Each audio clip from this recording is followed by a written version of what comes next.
Hi dears, ഇന്ന് നമുക്ക് വളരെ എളുപ്പത്തിൽ മത്തിക്കറി ഉണ്ടാക്കുന്നത് നോക്കാം. വളരെ എളുപ്പത്തിൽ ഉണ്ടാക്കുന്നതാണെങ്കിലും ടേസ്റ്റിനൊരു കുറവുണ്ടായിരുന്നില്ല. ഇന്നത് ഉണ്ടാക്കിയത് ഞങ്ങൾ ഓട്ടടയ്ക്കായിരുന്നു. അപ്പോൾ ഓട്ടടയൊന്നും തികഞ്ഞില്ല, അത്രയ്ക്കും ടേസ്റ്റ് ആയിരുന്നു കേട്ടോ ഈ ഒരു മത്തിക്കറിക്ക്. അപ്പോൾ ഇതെങ്ങനെ ഉണ്ടാക്കുന്നത് നമുക്ക് നോക്കാം. അപ്പോൾ ഒരു പാന് അടുപ്പത്ത് വെച്ചിട്ട് നമ്മൾ അത് ചൂടായതിനു ശേഷം കുറച്ച് വെളിച്ചെണ്ണ അതിലേക്ക് ഒഴിച്ച് കൊടുക്കുന്നുണ്ട്. പിന്നെ നമ്മളൊരു 1/4 ടീസ്പൂണ് ഉലുവയാണ് ഇട്ട് കൊടുക്കുന്നത്. ആ ഉലുവ ഒന്ന് ജസ്റ്റ് പൊട്ടിയിട്ടൊന്ന് കളർ മാറി വരുന്ന ടൈമിൽ കട്ട് ചെയ്ത് വെച്ച സവാളയാണ് ചേർത്ത് കൊടുക്കുന്നത്. ഇത് ഒരു ചെറിയ ഉള്ളിയുടെ പകുതി മാത്രമേ ഉള്ളൂ. അത് ബാക്കി നമുക്ക് വേറെ രീതിയിലാണ് ഇതിലേക്ക് ചേർക്കേണ്ടത്. വഴന്ന് കിട്ടാൻ ഇത്തിരി ഉപ്പ് ചേർത്ത് കൊടുത്തിട്ടുണ്ട്. അപ്പോൾ ഈ ഒരു സവാള നമ്മൾ വഴറ്റിയെടുക്കണം. അതിൻ്റെ കൂടെ കറിവേപ്പിലയും കൂടെ ആഡ് ചെയ്തിട്ട് വേണം അത് വഴറ്റിയെടുക്കാൻ. അപ്പോൾ അതൊരു ബ്രൗൺ കളറായി വരുന്ന ടൈം വരെ നമ്മളത് വഴറ്റിയെടുക്കണം. കരിഞ്ഞു പോവാതെ ഹൈ ഫ്ലെയിമിൽ ഇടാതെ ലോ ഫ്ലെയിമിൽ ഇട്ടിട്ട് നമ്മളത് വഴറ്റിയെടുക്കുക.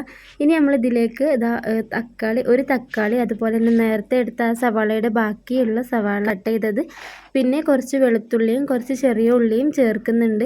ചെറിയൊരു കഷ്ണം ഇഞ്ചിയും കൂടി ചേർത്ത് കൊടുത്തോളൂ. എൻ്റെ കയ്യിലിപ്പോൾ ഇഞ്ചി ഇല്ലാത്തതുകൊണ്ട് ഞാനത് ചേർത്തിട്ടില്ല. അപ്പോൾ അത് നമ്മൾ മിക്സിയുടെ ജാറിലിട്ടിട്ടൊന്ന് ചതച്ചെടുക്കുന്നുണ്ട്. പിന്നെ നമ്മൾ കുറച്ച് പുളി എടുത്തിട്ട് ഒരു ഗ്ലാസ്സിൽ കഴുകിയ പുളി ഗ്ലാസ്സിൽ വെള്ളം പറഞ്ഞിട്ട് അവിടെ മാറ്റി വെക്കണം. ഇനി നമ്മൾ ആ ജാറിലിട്ടിട്ട് അത് ഫുള്ളായിട്ടൊന്ന് അരച്ചതിന് ശേഷം അത് ഈ ഒരു സവാളയിലേക്ക് നമ്മൾ ചേർത്ത് കൊടുക്കുകയാണ് ചെയ്യുന്നത്. അതായത് നമ്മൾ ആദ്യം വഴറ്റി വെച്ചിട്ടുള്ള ആ ഒരു സവാളയിലേക്ക് ചേർത്ത് കൊടുക്കുന്നുണ്ട്. എന്നിട്ട് അത് നന്നായിട്ട് മിക്സ് ചെയ്ത് ഇളക്കി കൊടുക്കാം. ഇതൊന്ന് തിളച്ച് വന്ന് ആ ഒരു ടൈമിൽ നമ്മൾ അതിലേക്ക് വേണ്ട മസാലപ്പൊടികളൊക്കെ ചേർത്ത് കൊടുക്കുന്നുണ്ട്. ആദ്യം ഉപ്പ് കുറച്ച് ചേർത്ത് കൊടുക്കുന്നുണ്ട്. ഉള്ളി വഴറ്റിയ സമയത്ത് നമ്മൾ കുറച്ച് ഉപ്പേ ചേർത്ത് കൊടുത്തിട്ടുണ്ടായിരുന്നുള്ളൂ. പിന്നെ ഇതാ 1/4 ടീസ്പൂൺ മഞ്ഞൾപ്പൊടി ചേർത്ത് കൊടുക്കണം. പിന്നെ മുളക് പൊടി 1 സ്പൂണാണ് ചേർത്ത് കൊടുക്കുന്നത്. അപ്പോൾ നിങ്ങൾക്ക് എരിവൊക്കെ കൂടുതൽ വേണമെങ്കിൽ, അതേപോലെ തന്നെ എരിവില്ലാത്ത മുളക് പൊടിയാണെങ്കിൽ കുറച്ചും കൂടി അധികം ചേർത്ത് കൊടുക്കാം. പിന്നെ നമ്മൾ മല്ലിപ്പൊടി കുറച്ചധികം, ഒരു 3 സ്പൂണാണ് ഞാനിവിടെ മല്ലിപ്പൊടി ചേർത്ത് കൊടുക്കുന്നത്. ഇതൊക്കെ ഇതിലേക്ക് ചേർത്ത് കൊടുത്തിട്ട് ലോ ഫ്ലെയിമിലിട്ടിട്ട് പൊടികളൊന്നും കരിയാത്ത രീതിയിൽ അതൊന്ന് ഇളക്കി മിക്സ് ചെയ്ത് കൊടുക്കുകയാണ് ചെയ്യുന്നത്. ഇനി നമുക്കിതിലേക്ക് കുറച്ച് ജീരകം ചേർത്ത് കൊടുക്കാം. വലിയ ജീരകമാണ് എടുത്തിട്ടുള്ളത്. അത് നമുക്ക് വേണമെങ്കിൽ തക്കാളിയൊക്കെ ചതക്കണം ആ ടൈമിൽ അതിലേക്കിട്ട് ചതച്ചെടുത്താലും മതി. ഞാനിപ്പോൾ ഇങ്ങനെയാണ് ചേർത്ത് കൊടുത്തിട്ടുള്ളത്. ഇത് നന്നായിട്ടൊന്ന് ചൂടായാൽ മതി. ഹൈ ഫ്ലെയിമിലിടരുത്, അപ്പോൾ അതൊക്കെ ഒന്ന് കരിഞ്ഞു പോകും, മസാലപ്പൊടികളൊക്കെ കരിഞ്ഞു പോകും. ഇനി ഇതിലേക്ക് നമ്മൾ 1 കപ്പ് വെള്ളം ഒഴിച്ച് കൊടുക്കുന്നുണ്ട്. ആ 1 കപ്പ് വെള്ളത്തിൻ്റെ പുറമെ നമ്മൾ ചതച്ചെടുത്ത മിക്സിയുടെ ജാറില്ലേ അതിലേക്ക് ഇത്തിരി വെള്ളം ഒഴിച്ചിട്ട് അതും ഒന്ന് ഇതിലേക്ക് ചേർത്ത് കൊടുക്കുന്നുണ്ട് കേട്ടോ. അപ്പോൾ 1 കപ്പ് വെള്ളം പോരാ, കുറച്ചും കൂടി വെള്ളം ചേർത്ത് കൊടുക്കണം. അപ്പോൾ അത് നമ്മൾ ഈ മിക്സി ജാറൊന്ന് ചുഴറ്റിയതിന് ശേഷം അത് ഇതിലേക്ക് ചേർത്ത് കൊടുക്കുന്നുണ്ട്. ഇനി നമുക്ക് ഇത് തിളച്ച് വരാൻ കാത്തിരിക്കാം. ഞാൻ ഇവിടെ ഒരു പച്ചമുളക് കണ്ടപ്പോൾ ഒന്ന് ഇട്ടിട്ടുണ്ട്. പച്ചമുളക് നിങ്ങൾക്ക് വേണമെങ്കിൽ ഇതിൻ്റെ കൂടെ കീറിയിടാം. ഇത് വീട്ടിൽ തന്നെ ഉണ്ടായതായിരുന്നു. അപ്പോൾ ഒന്ന് കണ്ടപ്പോൾ അത് ഇതിൽ കിട്ടതാണ് കേട്ടോ. പിന്നെ മുളകും പൊടി നമ്മൾ ചേർക്കുന്നുണ്ട് ഇതിലേക്ക്, അപ്പോൾ അധികം പച്ചമുളകൊന്നും ചേർക്കണ്ട. പിന്നെ നമുക്കിതൊന്ന് തിളച്ച് വരുന്നത് വരെ കാത്തിരിക്കണം.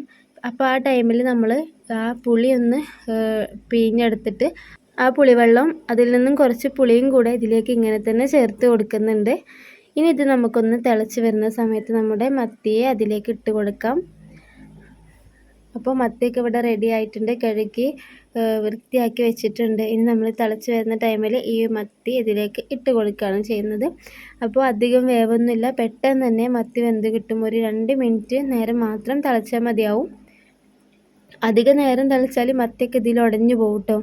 അപ്പോൾ ജസ്റ്റ് ഒന്ന് അടച്ച് വെച്ചിട്ടൊന്ന് വേവിച്ചെടുത്താൽ മതി. അപ്പോൾ നമ്മുടെ മത്തിക്കറി ഇവിടെ ഏകദേശം റെഡി ആയിട്ടുണ്ട്.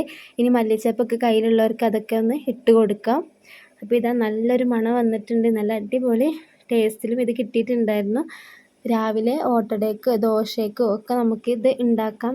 ഞങ്ങളിവിടെ ഇന്ന് ഓട്ടടയുടെ കൂടെ ആയിരുന്നു മത്തി കഴിച്ചിട്ടുണ്ടായിരുന്നത്. അപ്പോൾ ഇതുപോലുള്ള കുക്കിംഗ് വീഡിയോസിനൊക്കെ വേണ്ടിയിട്ട് നമ്മുടെ ചാനൽ മറക്കാതെ എല്ലാവരും ഒന്ന് സബ്സ്ക്രൈബ് ചെയ്തേക്കണേ.